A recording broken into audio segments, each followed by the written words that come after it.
warahmatullahi wabarakatuh. Kami kelompok 5 dari kelas 10 IPS 5. Perkenalkan, nama saya Dina Gustiani. Nama saya Pina Amelia. Nama saya Nazwa Naila Salsabila. Nama saya Gita Yulia. Nama saya Deni Sampurna Devi. Nama saya Dena Maulina.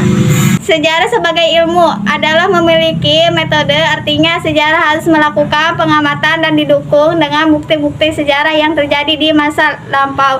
Bila ada penelitian sejarah yang mengabaikan bukti dan pengamatan, maka pernyataan itu ditolak.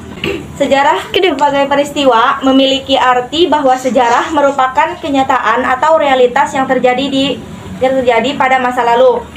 Untuk menilai kebenarannya, sebuah peristiwa sejarah harus memiliki bukti-bukti yang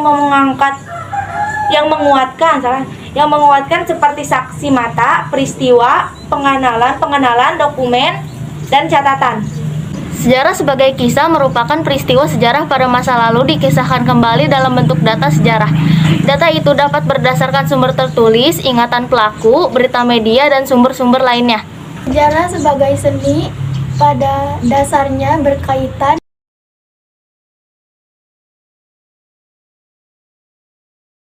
dengan seorang sejarah dalam menulis harus memiliki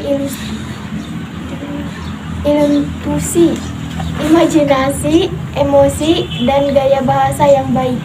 Intuisi diperlukan oleh sejarah saat memilih topik hingga berkaitan seluruh fakta menjadi sebuah kisah. Berpikir diakronik dalam sejarah. Berpikir diakronik artinya menganalisis atau meneliti suatu kejadian dari awal hingga akhir. Berpikir diakronik memiliki arti dia, artinya melalui, dan kronos adalah waktu. Diakronik disebut juga sebagai kronologi. Kronologi adalah kronologis, yaitu urutan kejadian dari awal hingga akhir sesuai waktu terjadinya. Cara berpikir sinkronik dalam sejarah. Sinkronik bersangkutan dengan peristiwa yang terjadi dalam suatu masa yang terbatas. Cara berpikir sinkronik dalam sejarah yaitu berpikir meluas dalam ruang tetapi terbatas dalam waktu.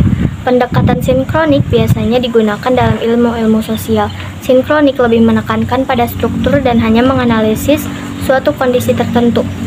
Sekian dari kami. Wassalamualaikum warahmatullahi wabarakatuh.